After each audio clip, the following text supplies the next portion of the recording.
Now that we've covered some basic principles of orchestration, it's time to learn a few things from a score by a master. In this lesson, we'll look at the beginning of Mozart's Jupiter Symphony. The first two bars have everyone playing a loud tutti. The details are revealing. The violins and violas all play in unison. The cellos double them an octave lower, and the basses yet another octave lower. So the strings cover the three lowest octaves, creating a rich, solid sound. But look at the woodwinds. Although the bassoon doubles the cello, the only register it can contribute in, the oboes double the strings an octave higher, and the flute adds another octave on top. What's interesting here is how Mozart gives his tutti a very distinct color. If he had placed the violins in the same register as the oboes and the flute, the sound would still be full, but that distinctive color on top wouldn't be there. Mozart has found a way to individualize the tutti sound. In measure 3 to 4, there's a simple contrast effect, the strings alone, but without the basses.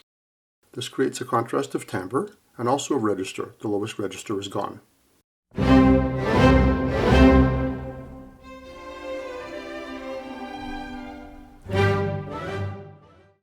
If we look at the passage starting in measure 9 and 10, we see another kind of tutti. This one includes several different layers. The woodwind and the horns make up one layer, playing a dotted note rhythm. The trumpet and the timpani are present on only 2 beats out of every 4, but with the same dotted note rhythm.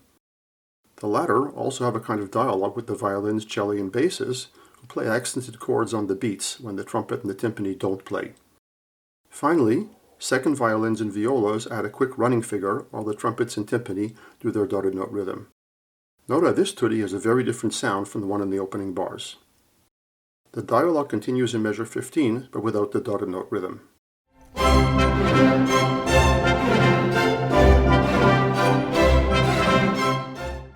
Even in measure 17, where the whole orchestra is playing one single line, note how the violins are doing a tremolo instead of the eighth note repeated notes that the other instruments are playing. The trumpets have quarter notes. The timpani, of course, can't play the arpeggio figure, but note how Mozart also individualizes their rhythm in measure 18. The next section starts in measure 24. Here again, the entire lower register disappears, while one flute and one oboe play new counterpoint in parallel sixths, then thirds, to the opening idea, which returns in the violins.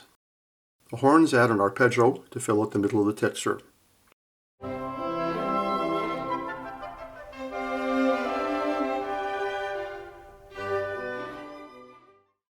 This passage is essentially a reorchestration of the opening, which is then extended in sequence in measure 31 and following. Here the violins play in octaves and the woodwind provide background harmony in repeated chords.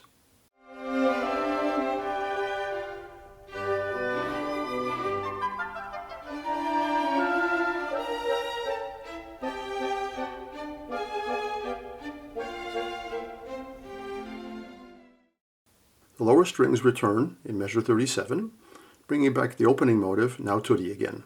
But this tutti is, once again, differently laid out. In measure 39, the main line is in the first violins, doubled an octave and a sixth lower by second violins, cellos, and bassoons. Flutes and oboes provide brilliant resonance with a held G on top. Trumpets and horns punctuate the whole, alternating the whole notes with a dotted note motive, as do the timpani, but slightly differently. The violas and basses play a repeated G in eighth notes, adding rhythmic energy.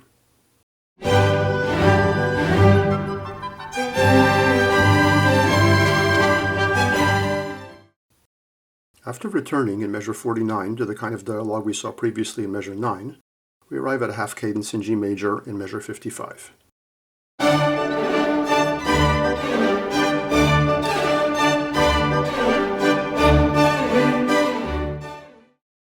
This is followed by a new theme in measure 56.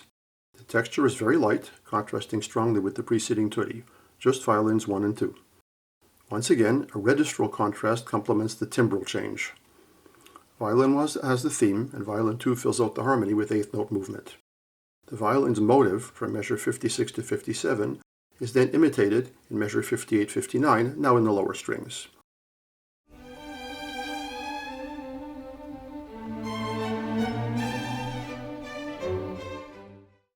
This phrase is then repeated with varied orchestration starting in measure 62. Now Mozart adds one bassoon 2 octaves below the violin. Note how the bassoon changes to 1 octave below the violin in measure 64. Why? Well, if the bassoon had continued without changing register, it would muddy up the bass line when the lower strings enter an imitation.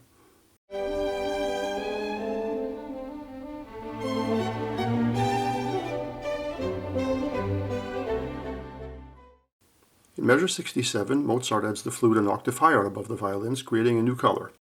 The higher register also adds a more playful character. The passage ends with the strings alone again in measure 71 to 79. This is the simplest of contrasts, just removing the winds.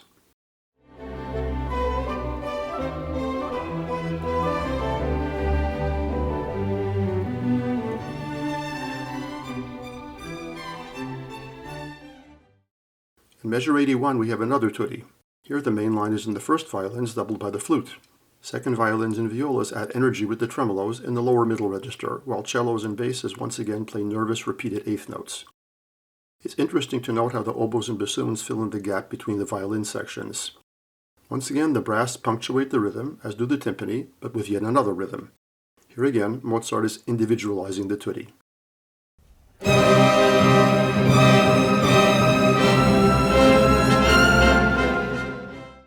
There's one more passage I want to look at in this lesson, measure 101 to 109. It starts with a new theme in measure 101, played by the violins in octaves. First, the accompaniment is only strings, making a strong contrast with the tutti that preceded it. The cellos play arpeggio figure, and the violas and basses play the bass line pizzicato. Although today the violas are not normally given the bass line, in Mozart's time, violas were only beginning to have more independence. Now, in measure 103, the oboes coming in, simply holding a sustained D between the two violins. This is resonance, but it's rare to give resonance to oboes since they tend to stand out. And once something is prominent, the composer can't just forget about it. So the oboes go on to complete the harmony of the lower strings in measure 108 when the cadence arrives. The bassoon, which arrives in measure 105, doubles the violins one octave lower.